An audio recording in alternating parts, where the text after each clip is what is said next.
Përshëndetje të nderuar miqtë e mi, ja ku po ritakohemi sërish me mua Tyrona Lilin, pikërisht këtu në kanalin Monitor TV, për të komentuar ngjarjet edhe dinamikat më të fundit.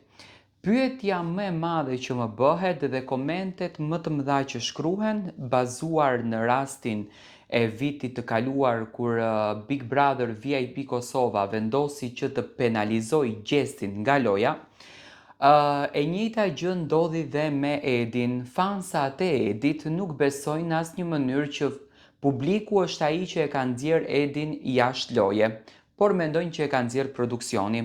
Dhe pyetja më e madhe që më bëhet është kjo: a do t'jetë sonte Edi pjesë e Big Brother VIP Albania?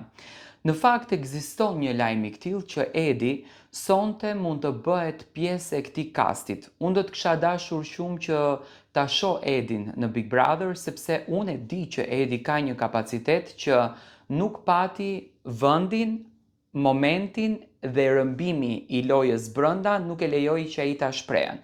Lidhja me Dolçen, lidhja me bijën Afrimiteti nxori anën më të keqe të Edit. Nuk ka një lajm lart edhe poshtë që Edi do t'jetë pjesë e këtij kastit, nuk ka domethënë një lajm të tillë. Big Brother gjithmonë na surprizon dhe mund të surprizohemi sonte, por le ta presim momentin, le të shohim sonte në Prime a do t'jetë Edi pjesë e këtij kastit. Unë do kisha dashur që ta shoh Edi në Big Brother VIP Albania, por mendoj që ky lajm bazohet nga fakti sepse vitin e kaluar gjesti bëri këtë lëvizjen dhe fansat mendojnë që e njëjta gjë do të ndodhen edhe këtë vit.